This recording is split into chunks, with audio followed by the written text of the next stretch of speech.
Guten Morgen, meine Freunde, Damen und Herren, willkommen Sie on Europa 2 Radio.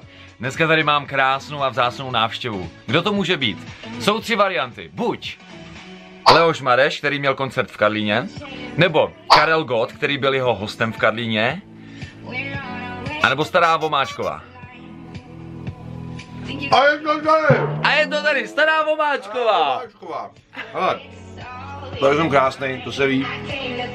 A ty jsi říkal, až řeknu něco strašně moudrýho. Vzhledem k tomu, že mám úplně plnou pusu, tak to bude rozhodně jako moudrý. Moudro. A mě tomu jako nikdo nebude rozumět. Tak my ti přijeme dobrou chuť. Jakou? Podmáslí.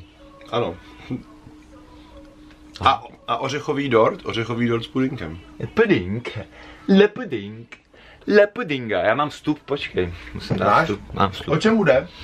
Bude o čínském reportérovi, který měl vstup taky. Ano. A během toho vstupu ho uhodil blesk. Teda panečku, to se těšíme. No a pozor! A pozor, přátelé, je to tady. Čekal jsem na tu chvíli velmi dlouho. Vlastně, no, od včerejšího večera, není to až tak dlouho, ale doufal jsem, že to vyjde. Tak, já píšu historii svoji vlastní. Instagram Ondra Urbis. Včera úlovek, který má i Petr, a jsme za to hrozně rádi. Fotka s mistrem, s Karlem Gottem. Je to nejlepší selfie na světě. A víte co? Je to fotka, která má na mém Instagramu poprvé víc než 1000 lajků. Žádná jiná fotka by to nemohla být. Jsem rád, že to je právě tahleta fotka. Strašně cenná a má víc než 1000. Tak děkujem. Můžu mít poznámku? No. To je tak. To je takhle. To je tak, když za tebe vlastně tvoji práci dělá někdo úplně jiný. No mimochodem, jaký máme pocit z Karla Gotta? O pane bože, Karel Gott je fakt skvělý. O pane bože, oh my god. Je fakt skvělý. Oh my god. Já mám s ním fotku, ještě když jsem byl úplný kuřátko, tak jsem to včera našel, porovnával jsem to. Můžu vložit do vlogu, kdyby byl zájem. Můžeme vložit do vlogu? Ano. Vtipná situace, Petr si teďka pouští záznam našeho vystoupení s Leošem, hymny, a má to ve sluchátkách a zpívá si to jakoby nahlas.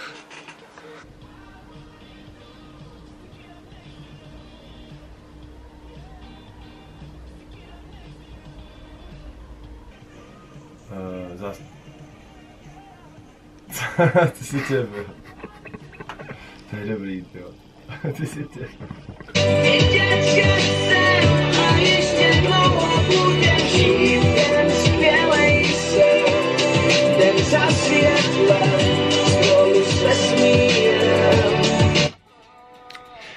Evropa 2, Pavel Calta, Leoš Mareš, Píšem si svůj sen, single, který vystihuje jediný koncert v životě Leoše Mareše. Má to za sebou!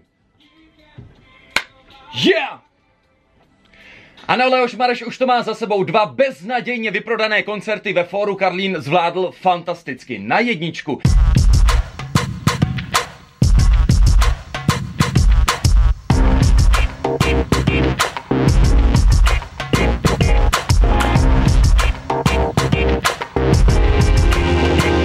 Je 6:07, jedu do rádia.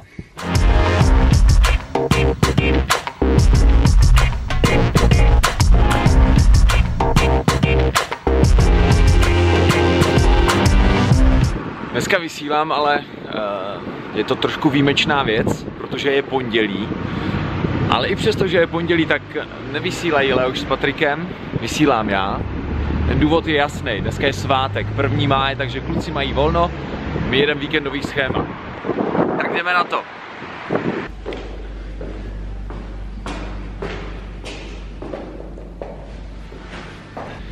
Hnedka, když přicházím, tak jdu ještě pozdravit kolegy na Frekvenci 1, kteří jsou na stejném patře po ránu. Zdar? Zdar, kluku. Dobrý ráno. Čau. Čau. Já si točím vlog dneska. Je to dobře? Teď to natáčíš? No. Teď já si chci zaúčinkovat. Aha. Ten kluk chodí podezřele často sem k nám na Frekvenci. On je totiž slušný a přijde pozdravit. Ne, my už si na něj dáváme pozor. Ty si na něj dáváš pozor. Zdravíme Ondru Urbana! Ať vám to jde, čau.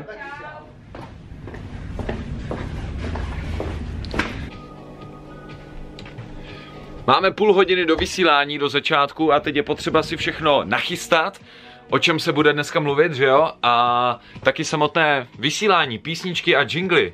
Ať to swinguje, jak říká náš šéf Dave. No a samozřejmě je důležitý se taky nasnídat. To vždycky dělám tady v rádiu. Zrovna dneska jako na potvoru mi tady zbyl jen tady ten malý zbytek. Málo.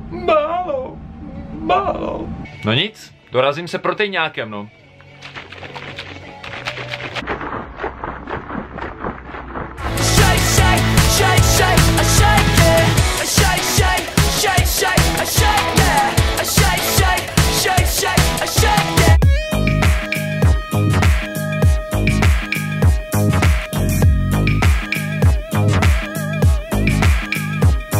Aby jsme to vysvětlili, my jsme na předpremiéře filmu, to znamená, že jsme tady už ve středu, ne ve čtvrtek, to znamená, že jsou tady známé tváře, ano. Například tahle tvář. Dobrý den. Totiž ten film jde do kina pěkně ve čtvrtek, jenomže my máme tady slavnostní lístky už na středu. Co to je za film? No? Strážci Galaxie, Volume 2, Guardians of Galaxy Volume 2. To jsou ti, co morfují? Strážci Galaxie? Ano. Triceratops. Šablozubý tygr. Sperodaktyl. A to nejde na Saurus Rex. Kromě hezkých kluků jsou tu taky hezký holky. Tady jsou finalistky VIS. Jak dělají nedostupný, ne? Ahoj holky. Ještě tamhle vzadu.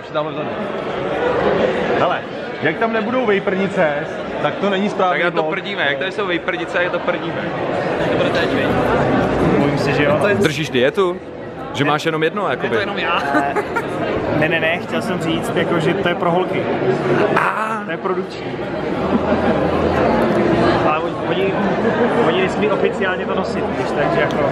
Takže ty jsi nosič ne vody, ale načos. Já jsem načos nosič. Načos nosič.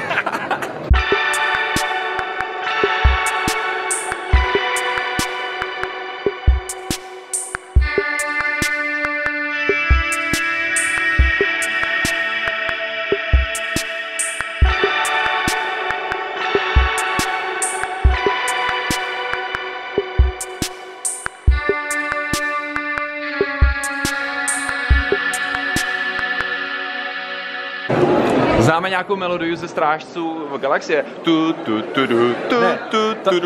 Ve Strážcích Galaxie jsou normálně klasický pecky. Jo, tady v těch Strážcích Galaxie je Huga Chaga. Jo, tam je David Hasselhoff. Dobrý večer. Děkujeme. Huga Chaga. I can't stop this feeling. And then inside of me. Hey. Co to přijde? Můžeš mi říct, proč jsou holky tam a my jsme tady? Ty vole. Ondra je zklamaný, že není vedle misek, no. Holky, ale... Že Ondra je zklamaný, že není vedle misek. On mě nalákal, že budu sedět mezi váma. Ale tady v týdně vypadá každá hezky, to je v pohodě, to my poželíme a na rautu. Na rautu si to pak dáme. Hej, a nemusíš se tak červená, jsi úplně rudej, vole.